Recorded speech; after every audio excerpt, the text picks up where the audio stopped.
And they don't. My bad. Oh, let's look. It looks like I'm about to quit recording because, or maybe it's gonna record over into another video automatically.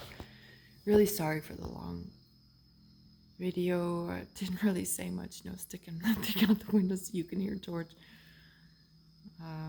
Probably my thoughts are not very coherent because of all the drugs and being in the middle of the night and stuff. But this is coming. And I don't want to be around for this. I'm going to pray that the people I leave my house to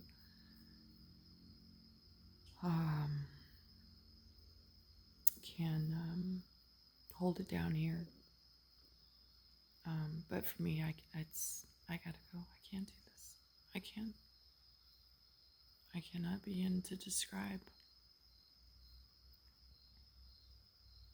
the pain, the betrayal.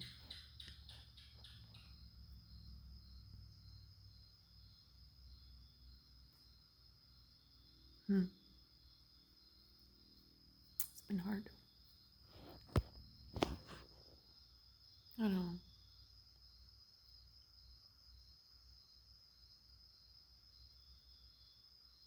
I'm gonna close this. See if I can get up. This is a big chore now, getting up and moving about. But I'm gonna take this opportunity right now to say this is the last time I have such an episode with my back.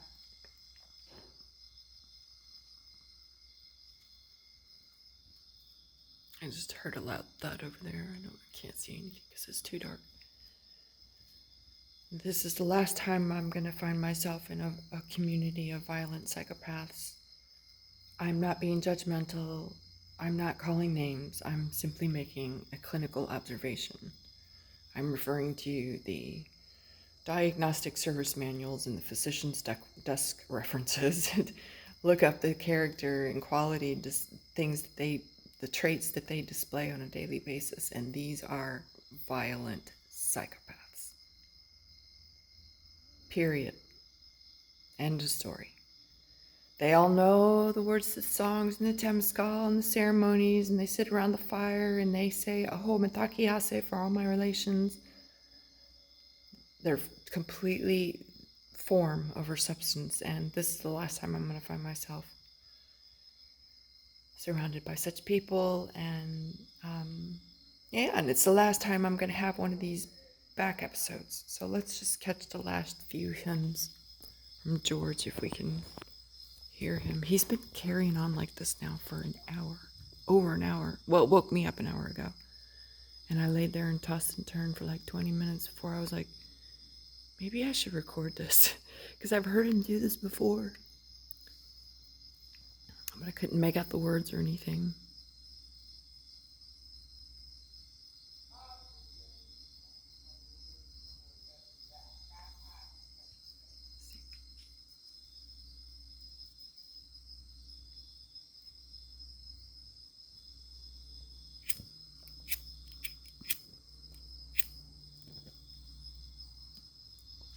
I heard a big thud, and I don't know. I don't know if he's gonna carry on. Don't know.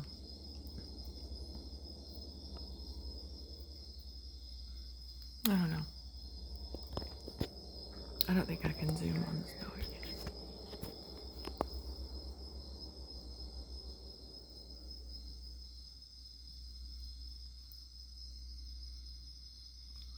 Imagine his kids trying to sleep, wondering what the fuck's going on with Dad. He used to seem like he all had it together and everything was, oh yeah, look at me. Very all the form, right? Enough to convince the kids. And I'm just saying, I don't know, because how are the kids? What example do they have?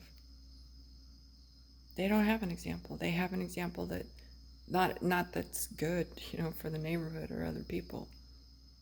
So, yeah, it's really sad. It's just generational sickness. And these are the people of the Camino Rojo here in Mexico. Right. It's all good. It's all good. I'm just going to find me a place where I don't have to be surrounded by violent psychopaths and sick and deranged people. So, that's it. Long video. 42 minutes. It's already my longest video, and it's nothing about nothing. I'm just sitting here, like, recording George through a screen in my window that you can't even see outside. But yeah, these people literally live across the street from me. For 3 years, I've been living less than 50 meters from violent psychopaths. Let's take the phone.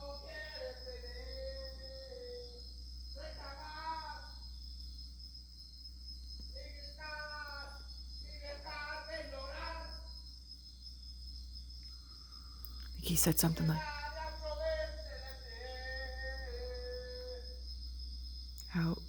something about how to be violence, integrity, and he's screaming. That's what I make out, but I don't know. I could be wrong. Because, anyway, could always be wrong. But I'm definitely not wrong about this. It's time for me to move on, family. My work here is done.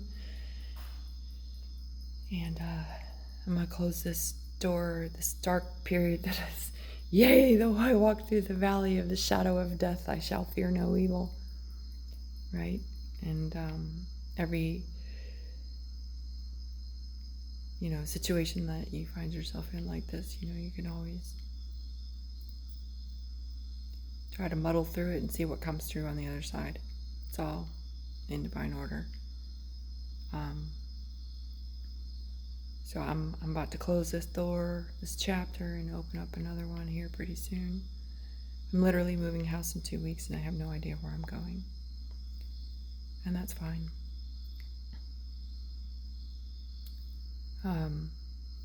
But I'm moving on smarter, wiser. Anyway. And without all these drama that these people bring, wow, it just befuddles me when I think about. There you go. See if you can hear this. He said ignorance yet again. But it just befuddles me to see how much potential and energy and time that's thrown away when, if they put as much effort into helping me with the permaculture and growing some food and, maybe make some free energy devices and things like that we could live in such a way with freedom, the freedom that George is screaming about. And by the way, that's my house sign, a house of liberty. Just like George said, it's born of ignorance of natural law. It's born of the dysfunction which comes by, joining with the conquistadors' mentality of win-lose, zero-sum game. And they do, in this country, they seem to take pride in finding ways to use this system to their benefit. And, I don't know. But isn't that the case writ large for the entire world, using a debt-based fiat currency system that's collapsing right now, as I said it would 4 years ago? And when I said that to George and Marie, I said, look, can you guys not see what's coming with this whole Corona game, PSYOP, and now we're going to be moving into the hyperinflation, the currency devaluation. Your tourists are going to dry up. That means all your businesses in town are going to dry up. It means you ain't going to have nowhere to buy or sell or trade anything in town. And, it's time for us to establish independence from a centrally controlled distribution of our food and services. And then perhaps when we resolve that and move on to the next thing, which is to simultaneously take back control of our currency. And I couldn't even get the words out of my mouth, and George cut me off and said, "Oh, it's okay. We got all these mangoes here. We can eat." I've heard, that's what he said. I've heard you can eat mangoes all day, every day, and it'll detox your system. Well, yeah, I suppose if you reduce all the input of frequencies into your body down to just one food, yeah, that's a dieta. That's a diet that they refer to in Peru, when you're wanting to get rid of all the surplus frequencies running around your body by way of the things that you're consuming, reduce it down to one, and then get rid of all the dissonance, let's just say, and get back in touch with yourself spiritually, but not 365 days a year. And that might be okay for you to go on a diet like that, but maybe your wife doesn't want to, or your kids don't want to, or the neighbors don't want to. Maybe we'd like to have a little variety, some fruits and some nuts and vegetable gardens, and then at that point he told me, yeah, what are you talking about? We don't need to do all that work. He's like, we can always go to Chedraui.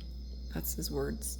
We can eat mangoes all year round, which you can't because they're only in season for 3 or 4 months out of the year. So I guess you're going to eat fresh mangoes 3 or 4 months out of the year and frozen mangoes every other day of the year.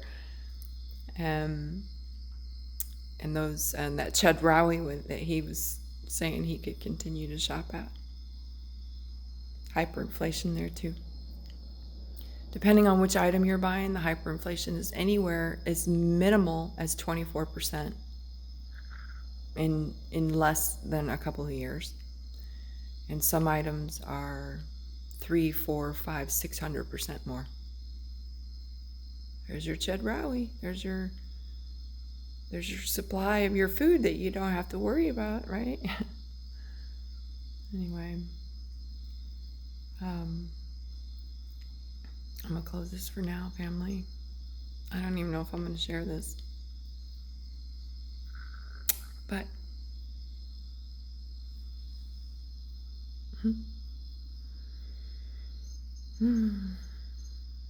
try to go back to sleep now. Seems like George is done with his serenade. But yeah, it's begun.